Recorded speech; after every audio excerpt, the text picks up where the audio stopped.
So check this out.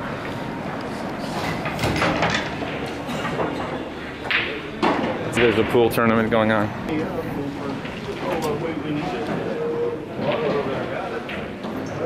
I think we need to sharpen up our game. I could smoke those guys.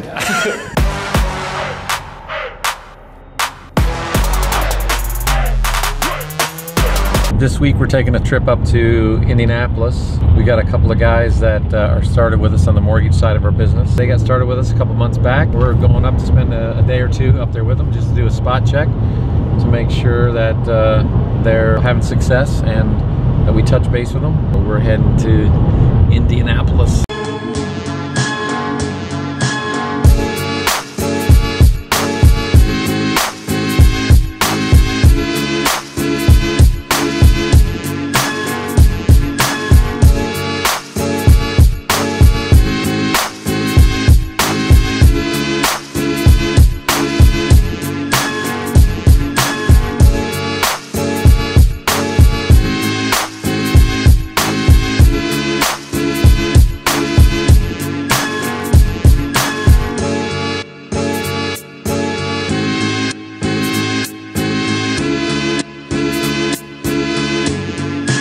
Well, that was an adventure. I felt like we went through a labyrinth to get to the upgrade.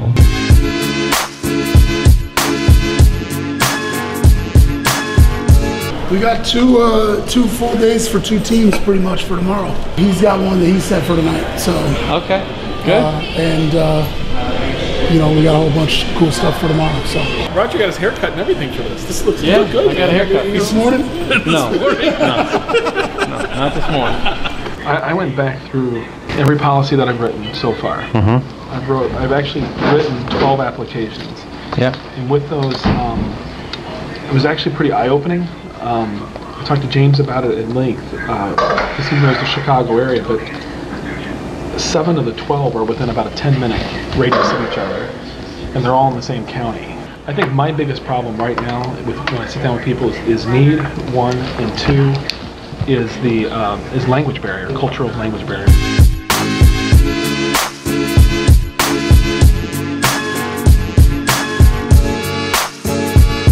You got this, bro.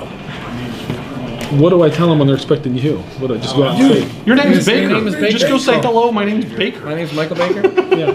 We talked to you earlier. That's my secretary. She makes all my phone calls. Even though she wrote secretary, she makes all my phone calls. You don't even. I found that Monday morning has worked good. Tuesday morning, not so good for me. So Tuesday I left all as appointments, but if I don't have an appointment, stop and make phone calls. No big deal. When I was scheduling my appointments, when I first got in the business, when I got in, we were only doing final expense, so we didn't have mortgage. But I'd come out of this career where all we did was book business-to-business appointments. You know, in the advertising business, that's all we did. So when I first got in this business, the whole idea of door knocking, like a final expense, that was kind of unnerving to me, because it was like, I'm just gonna like randomly show up and somehow hope that I pull out a good week when I have no preset appointments. I thought we could do better, and I can do better than this. So I played with appointment setting. I hired an appointment setter. I paid so much per appointment that stuck, and then I paid a base, and I was trying to figure out. I put money into stuff just trying to figure out what worked best. Eventually, I realized that in final expense, you can make personal appointments, phone calls, or door knocks work for you. It's just what you commit to. And it's 10 after 6. We probably need to get in a quiet zone. It's not going to work here. James has got the key to the other room, right?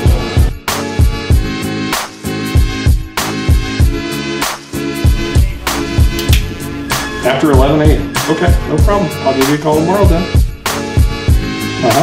No problem. Bye.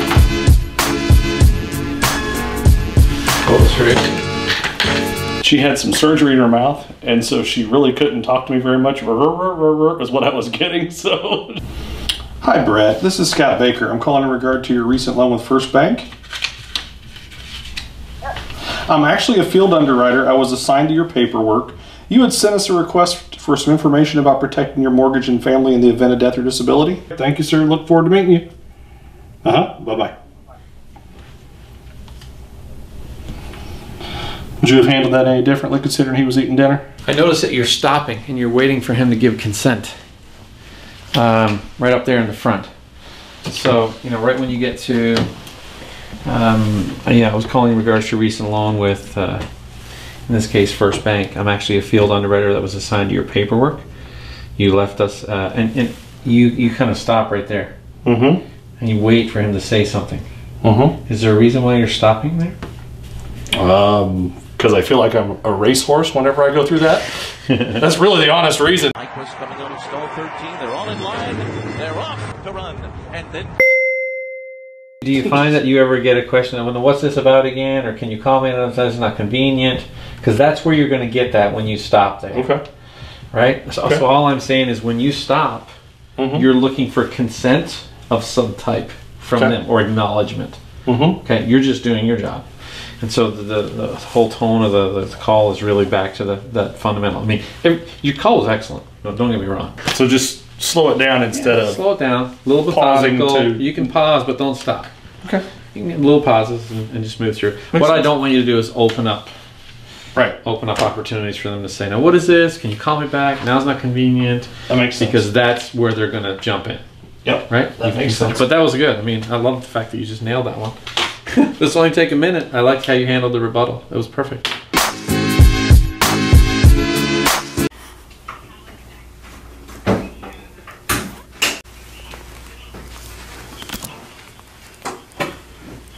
I'm doing all right. How's everybody doing out there? So what's happening is every Wednesday we have a sales-specific training call, and James is our guest contributor this morning.